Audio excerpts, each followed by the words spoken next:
siang ini kita sedang bersama dengan Bapak Rektor dari Universitas Kristen Krida Wacana, Bapak Erning Wiharjo. Selamat siang, Bapak. Selamat siang. Mohon diceritakan, Pak, perjalanan karir Bapak sebagai akademisi. Wah, perjalanan karier saya panjang sekali. Tidak normal sih, karena saya pertama masuk jurusan fisika di ilmu pasti dan pengetahuan alam. Memilih fisika murni, kemudian saat itu untuk menjadi doktor sangat susah kalau fisika murni, jadi saya pindah menempuh graduate school atau pasca sarjana pertama di Indonesia, berada di UI, itu jurusan optoelektronik. Setelah lulus saya meneruskan ke Jepang. Di Jepang mengambil yang engineering. Jadi gelar master saya ada 3. Yang pertama dari doktorandus fisika, kemudian Master of Engineering Science, kemudian terus ke Jepang mengulang lagi Master of Engineering, S2 di bagian teknik, dan doktor saya doktor dari engineering juga. Dari Tokyo Institute of Technology Jepang. Jadi saya selama 30 tahun tidak pernah berhenti bersekolah, belajar. Nah, untuk konsep yang Bapak terapkan untuk memimpin UKRIDA ini seperti apa, Pak? Yang saya terapkan di sini adalah ada sedikit perbaruan. Saya ingin membuat lulusan kami mempunyai identitas yang baik, yaitu dengan karakter yang baik, atau sikap yang baik. Jadi pembinaan akademis dengan pembinaan karakter itu kami buat seimbang. Jadi kami membuat satu direktorat baru, yaitu pengembangan karakter.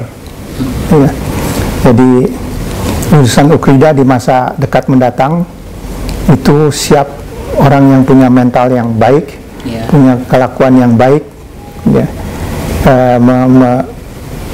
belajar bertanggung jawab, jujur, itu yang mungkin agak langka, karena kejujuran ini dan paling penting. Jadi kami akan melatih mereka atau membina mereka ke arah yang bisa mandiri dan punya akhlak yang baik. Berkontribusi dalam dunia pendidikan Indonesia, Pak. Cara Bapak dan lembaga UKRIDA ini apa yang dilakukan, Pak? Terutama untuk memperbaiki pendidikan di Indonesia. Ini terutama untuk penelitian, Jadi yang saya tekankan di sini penelitian, karena saya punya moto itu di situ ditulis publish or perish, yang artinya kalau kita tidak mempublikasikan penemuan ilmiah, kita akan musnah. Jadi saya sangat menekankan kepada penemuan-penemuan baru, karena di negara kita penelitian kurang diperhatikan.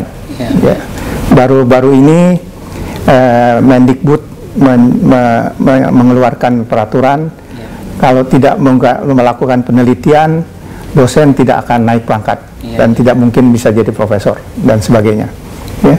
Jadi sekarang sudah masuk ke dalam ranah sistem, yang pada saat saya beberapa tahun yang lalu, terutama waktu saya kembali dari Jepang 35 tahun yang lalu, itu penelitian hampir tidak ada di Indonesia.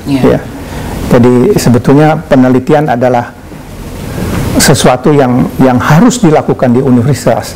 Bedanya mahasiswa yang maha, karena mereka melakukan pengembangan ilmu. Jadi ilmu kalau tidak ada penelitian berhenti, tidak ada perkembangan. Justru di universitas ini adalah level pendidikan yang tertinggi, harus mengembangkan ilmu pengetahuan. Jadi tugas dari universitas adalah mengembangkan ilmu pengetahuan. Masa kepemimpinan Bapak sendiri sebagai rektor di sini, apa aja prestasi yang udah dicapai? Wah, banyak sekali ya, terutama sejak saya datang ke sini 4 tahun yang lalu, saya mendatangkan pakar-pakar dunia dari Jepang, dari Amerika untuk memberikan kuliah di sini, untuk membimbing kita di sini, untuk mengenalkan bagaimana meneliti dan sebagainya. Ya. Jadi saya sudah banyak mendatangkan teman-teman dari luar, dari negara-negara yang sangat maju, ya, untuk bisa menaikkan derajat kita, dan juga membuat collaboration, ya, kerjasama dengan universitas-universitas di luar negeri. Ya. Ini yang baru-baru ini terus saya galakkan terus. Untuk tenaga pengajar di sini ada berapa orang ya, Pak? Ada 200 lebih, hampir 300 ya. Ya. Yang selama ini ada sebagian masih S2. Ya, jadi saya sangat mengharapkan segera mungkin mereka menyelesaikan S3. Ya.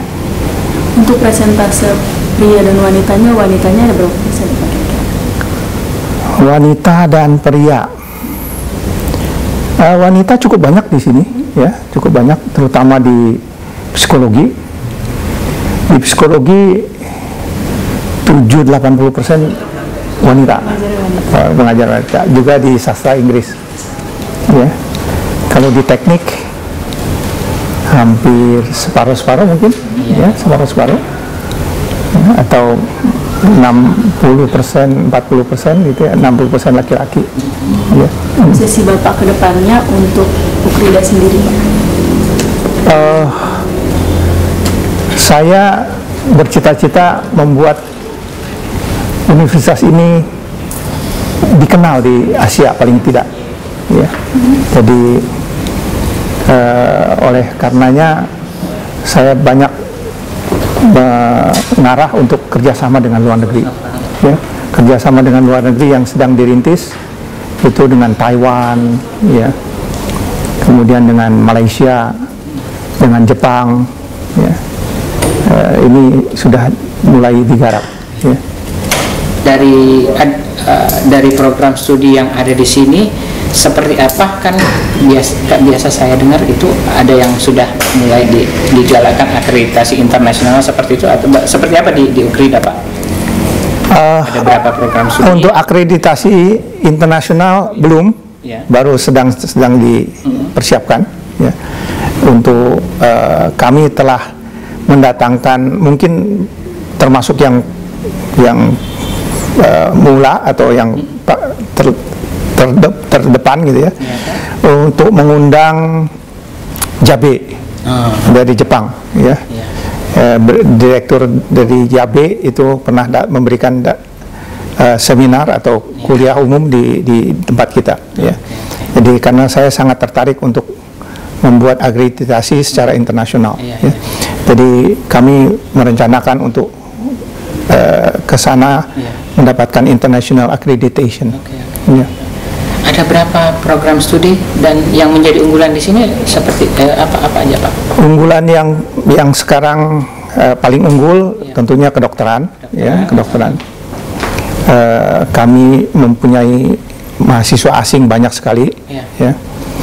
Pada saat-saat yang beberapa tahun yang lalu bisa 1 tahun 50 mahasiswa asing. Cukup banyak, Pak. Cukup banyak, ya. Terutama dari Malaysia. Malaysia, Pak, ya. Ya. Jadi reputasi kami di Malaysia sudah sederajat dengan universitas di Malaysia. Ya. Dan di Indonesia termasuk pilihan, ya, yang papan teratas untuk kedokteran. Ya. Kemudian unggulan lain, psikologi juga sedang berkembang maju sekali. Ekonomi juga baik, ya, ekonomi, ya, karena yang beberapa saat yang lalu peminat teknik sangat menurun sekali, ya. Sekarang mulai menanjak, ya. Jadi untuk fakultas teknik mulai kita galakan lagi, ya, galakan lagi. Seperti kita ketahui bahwa pemerintah menghimbau agar perguruan tinggi dalam memberikan sumbangsihnya itu menggalakkan publikasi. Adakah arah lain juga yang Ukrida ingin tempuh? Misalkan kita ada perguruan tinggi mempunyai cita-cita juga ke depan, menjadikan mahasiswanya ke depan itu entrepreneur, seperti apakah itu juga yang ingin dilakukan oleh Ukrida atau seperti apa selain itu, Pak? Pak Amin mau menambahkan? Kita mengharapkan dosen-dosen memberi ada publikasi. Ya. Sebagai contoh, Pak Amin juga sudah ada banyak publikasi yang terindeks di Scopus, dan saya sendiri juga ada, dan beberapa teman juga sudah terindeks Scopus itu banyak. Nah, terkait dengan entrepreneurship, di Fakultas Ekonomi memang ada beberapa mata kuliah atau program yang terkait dengan entrepreneurship, dan beberapa dosennya memang penelitiannya di bidang entrepreneurship. Jadi ada. Dan sebetulnya sih memang saat ini sih lebih ditekankan pada entrepreneurship sebetulnya. Jadi ada banyak kegiatan-kegiatan praktek, jadi dianggap sebagai laboratorium dari mahasiswa. Misalnya ada usaha-usaha kecil yang sering dilakukan di junction, kita namanya junction, itu tempat untuk kumpul mahasiswa. Jadi di situ ada praktek-praktek mahasiswa melakukan inovasi produk apa yang dijual gitu dan sebagainya. Jadi itu ada kegiatan yang dilakukan.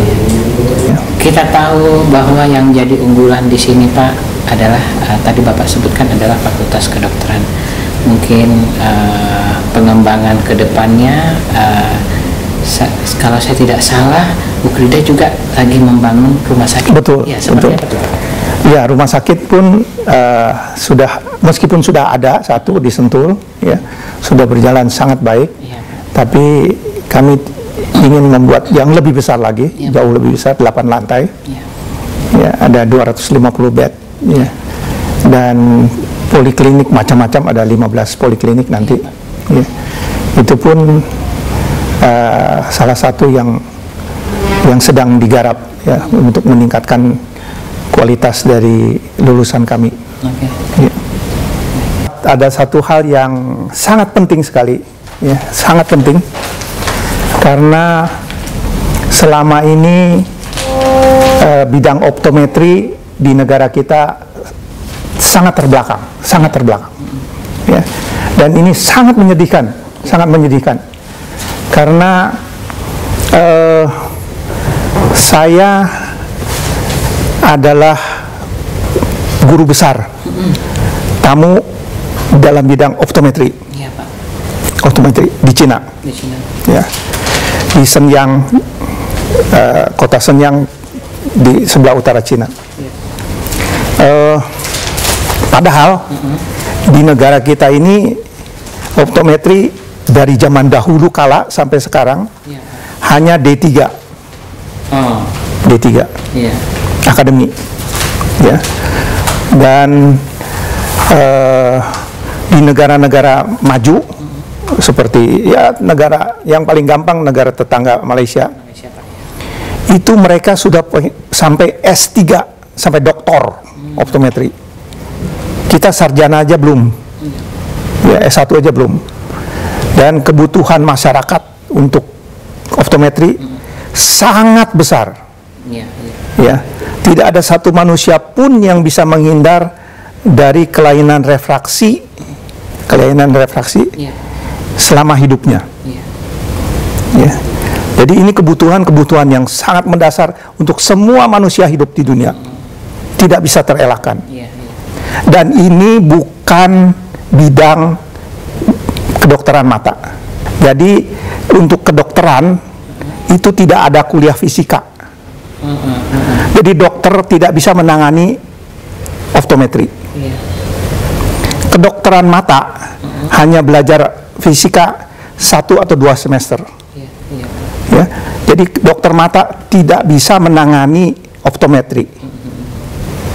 Yang khusus untuk belajar optometri adalah fisika optik. Ya. Jadi bidang ini dua hal yang sangat berlainan. Satu induknya biologi untuk dokter mata, yang satu induk fisika. Saya baru-baru ini menulis di koran, saya jelaskan panjang lebar bahwa pendidikan optometri jangan lagi berjalan di tempat. Ini sangat memalukan bangsa kita. Ya. Dan kebutuhan masyarakat, kebutuhan sangat-sangat mendesak. Ya. Ketinggalannya sangat jauh. Ya. Dan saya sudah merintis ini selama 7 tahun untuk membuat nomenklatur apa itu optometri. Ya. Dan baru saja keluar kira-kira 2-3 tahun. Ya. Jadi optometri nomenklaturnya masih baru keluar. Ya. Banyak sekali orang yang menganggap optometri ini bidang cuma taunya kacamata saja. Ya. Tapi sebetulnya jauh lebih dalam dari hanya kacamata saja. Ya. Apalagi perkembangan yang sekarang ini sangat membutuhkan vision care, penglihatan yang baik, ya, perawatan mata yang sangat dibutuhkan. Ya. Jadi bidang ini WHO, World Health Organization, itu sudah mempunyai nomenklatur, sudah mempunyai definisi tertentu dengan jelas ditekankan bahwa bidang ini bidang yang independen dan berijazah. Ya. Jadi bidang ini harus dikelola dengan baik oleh para ahlinya sendiri. Ya. Bukan sebagai pembantu dokter mata, tapi sederajat dengan dokter mata. Ada beberapa bidang atau bagian yang overlap, ya. Tapi pada dasarnya dua bidang ini sangat berlainan. Arahnya satu ke penyakit, operasi, yang satu ke perbaikan yang kelainan mata. Ya, bukan penyakit mata, kelainan mata atau kerusakan, ya, dari penglihatan. Bidang ini saya akan buat suatu jurusan yang baik atau suatu prodi yang baik di Ukrida ini. Ya. Ya, jadi banyak sekali bidang-bidang yang sangat dibutuhkan oleh masyarakat dan bangsa ini yang masih tertinggal atau belum dijamah. Yang berikutnya adalah clinical engineering. Ya. Jadi harus ada bidang yang bisa orang teknik yang bisa memperbaiki, ya, mencuci atau menservis atau membersihkan, men-set. Kalau sudah sering dipakai, ada yang loncer, harus dikalibrasi, segala macam. Itu dan mengoperasikannya dengan sebaik-baiknya. Itu semua harus tenaga terdidik. Ya, tidak mungkin dilakukan oleh dokter. Ya, karena dokter itu tidak belajar fisika, tidak belajar teknik. Ya, ini 90% teknik. Ya, 90% teknik. Ya, dan sangat dibedakan antara perawat dengan technician atau engineer dari kesehatan klinikal. Ya, kenapa? Karena untuk nurse atau perawat itu hanya boleh mengenai manusia. Ya, jadi perawatan tentang manusianya yang menyangkut dengan manusia dirawat oleh nurse. Tapi untuk instrumen, untuk peralatan yang sangat canggih itu dipegang oleh clinical engineer. Mungkin itu belum dilihat oleh institusi lainnya, Pak? Belum. Ya. Ukrida akan mencoba mungkin dalam berapa 1-2 tahun atau bagaimana, Pak? Iya, dalam 1-2 tahun ini. Ya. Jadi persiapan untuk membuat optometri sebetulnya sudah 7 tahun. Fakultas yang itu tadi. Ya, tapi karena tersandung dengan nomenklatur belum ada, jadi kami terus berlarut-larut. Ya. Dan kini saatnya kita membuka jurusan optometri. Ya. Karena selama ini optometri itu hanya dianggap kayak kursus begitu ya, D3 gitu ya, dan biasanya hanya berdiri sendiri kecil-kecil ya. Kami ingin membuat yang punya kaliber internasional ya, supaya bisa diakui oleh dunia. Selama ini kita sangat tidak dianggap di dunia untuk bidang optometri ya, karena ketinggalannya luar biasa jauhnya. Seperti apa untuk menjaga kesehatan Bapak, terus quality time dengan keluarga juga seperti itu yang juga ingin kami coba gali dari Bapak, seperti apa Pak? Bisa disebutkan? Wah, saya sebetulnya menyadari sekali ya, Pak, untuk menjaga kesehatan. Oleh karenanya setiap hari begitu bangun langsung saya turun, ganti celana, baju, pakai sepatu, jogging di kompleks, di sekitar rumah ya? Di sekitar rumah ya. Jadi tiap hari saya rutin paling sedikit setengah jam ya, tapi karena sudah umur, Pak, rupanya saya nggak bisa jogging terlalu banyak. Sudah bertahun-tahun saya jogging, dengkulnya nggak tahan ya. Jadi sekarang jalan cepat, jalan cepat. Terus untuk mengatur waktu dengan keluarga? Mengatur sama keluarga, saya ini sudah puluhan tahun, lebih dari 20 tahun, hanya pulang ke rumah Sabtu Minggu. Oh, gitu Pak. Saya waktu jadi businessman ya, sebelum datang ke Ukrida, saya 18 tahun jadi businessman. Ya, saya dari Senin sampai Jumat tidur di hotel. Ya, saya terbang dari satu negara ke negara lain. Ya, jadi saya terbang ribuan kali. Saya terbang lebih banyak daripada naik bus atau naik tram gitu ya. Ya, jadi tapi saya berjanji dengan keluarga saya, setiap liburan kita bersama-sama kumpul keluar dari satu negara ya. Kenapa begitu? Kalau ada di negara yang kita tinggal, anak-anak punya kegiatan teman dan sebagainya, sehingga nggak bisa konsentrasi ya. Kalau kita keluar begitu kemana saja bersama-sama, bisa kumpul dari pagi sampai malam begitu ya. Untuk hasil wawancara ini bisa dilihat di majalah Men's Obsession edisi Mei dan bisa juga diakses di website Men's Obsession.